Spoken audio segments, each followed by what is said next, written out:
Hi guys! Sa Lime Resort Manila nga pala kami nag-staycation para i-celebrate ang aming anniversary. So, share ko na rin sa inyo yung lugar para sa mga gustong makita ito at para sa mga nagpa-plan mag-stay din dito. So, ayun guys, sa 8th floor yung room namin, and in fairness sa hallway, sa lahat ng dadaanan mo, ang ganda and hindi nakakatakot unlike sa ibang mga hotel.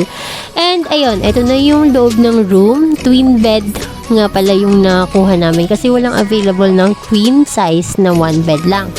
Ayan, sobrang aesthetic ng itsura ng room, hindi nakakatakot in fairness. So yung design niya maganda talaga and spacious pa din naman kahit na dalawang bed yung na-avail namin. So yan, tig-isa kami. And of course, ayan, lahat pala dito parang lahat naka-smart touch. Yung mga pindutan, yung mga lock. Ayan, so maganda yung overview. Makikita nyo buildings, tapos mga halaman. And ginagawa kasi kaya walang magandang overview. So ayan, eto yung CR. Ayan, yung CR hindi ganun kalaki. Sakto lang. Ayan, sakto lang. Pero okay lang din. Maganda rin yung itsura. Then may toiletries of course na free. Ayan. So yung ayan, yan dyan kami sa part na yun natuwa actually. Kasi ayan, dipindot yung curtain. So pinaglaruan lang ng kasama ko dyan.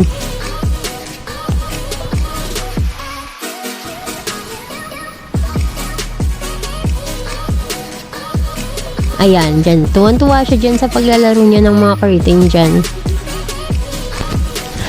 So, ayun na nga guys. Then, after namin maayos yung gamit namin, yan, naglibot-libot kami sa labas para din makita namin yung ibang places. Like, yan, may swimming pool sa baba. Actually, yun sa baba parang lang siya design or something like that. Kasi wala naman nagsuswim. Tapos yun, nililinis. Though, hindi ako sure.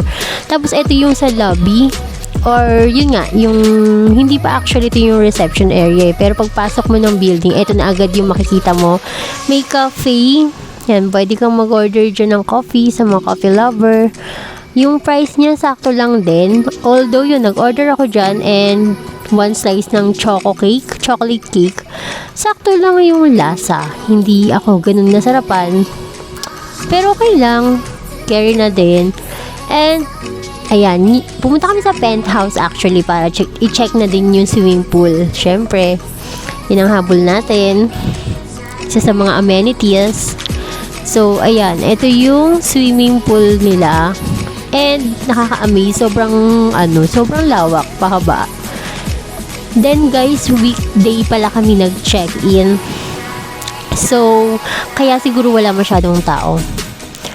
And, yung mga staff pala dito mababait. Pala smile sila, pala greet, and merong mga complimentary. Minsan may mga naglilibot na bibigay ng juice. So, ang ganda din ng stay mo dito, tsaka worth it yung gastos mo. Ayan yung maliit na parang may nakita ko swimming pool na maliit yan, pang bata, pang kids. Then, yung swimming pool 4 feet siya, kaya okay lang din, hindi ka malulunod. Para sa katulad kong hindi naman marunong lumangoy talaga sa malalim na tubig. So, na-enjoy ko siya actually. Though malamig lang yung tubig. Lalo na yung araw ng pagstay namin. Kasi makulimlim yung weather. Tapos maambon-ambon pa. So, malamig. Hindi kami masyadong nagtagal hindi kami masyadong nagtagal dun sa pag-swim. Ayan, picture-picture dito sa area na to. So, kung gusto mo like mag-chill, yan. Tutorial. Dito maganda. And yung day pala ng pag-check-in namin, parang may photoshoot pa ng, I don't know, baka ikakasal or ganun. Yun, nakasabay pa namin yung mga ganun. So, yan, ganyan. Chill lang. Wala masyadong tao yung pag-stay namin. Actually, nag-check-in kami, guys, Sunday. Tapos hanggang Tuesday. So, yung mga nag-check-in nag-stay ng weekend, pauwi na sila pagdating namin. So, kaya wala masyadong people. And marami palang swimming pool to guys. Nakita ko din sa website. And aside from that, ayan, sa mga gym rats, ayan, meron din silang gym. Although hindi namin na-try dahil hindi kami nakapagdala ng pang gym outfit. Yan. Plus, feeling ko kulang yung araw sa amin kasi nagbawa pa kami guys. So, malis pa kami actually.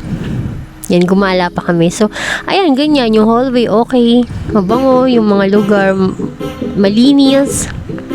Ayan, walang tao. So, pinasok natin namin. Pwede ka kasi pumasok guys kung naka-check-in ka naman. So free, everything is free. So kaya pumasok kami. Tapos nakita ko dyan, magla-login ka lang if gusto mong mag-gym, magla-login ka lang, name mo lang. And then, yun, free ka. Free kang gamitin lahat yan. Then may water dispenser naman din. So magdadala ka lang din tumbler mo. Yun, okay naman siya guys. And then ito sa penthouse, yung parang nila, Lime Cafe nila. Dito kami nag-dinner nung last night na namin dito sa hotel. So, nag-pizza kami. Ang masarap yung pagkain dito and yung nag-spaghetti. So, okay. Then may complimentary na ice cream and popcorn. Kaya okay Tapos, ayan. So, guys, hindi ko na masyadong binabaan yung video. Ito na yung check-out day namin.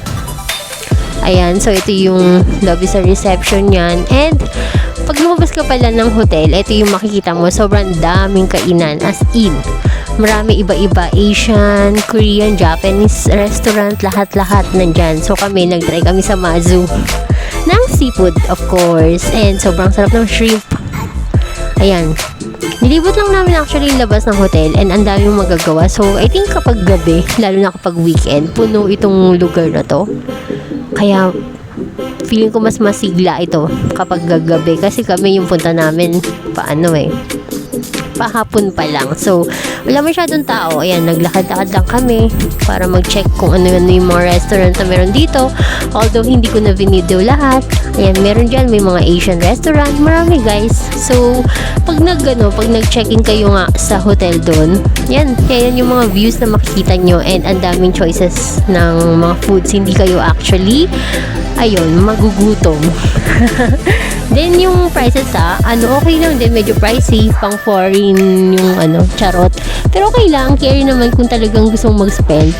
And wala na guys. Yun lang. Share ko lang ng super bilis sa inyo. So, kung gusto nyo mag-try, puntahan nyo lang yung website nila. Then, makikita nyo na lahat doon.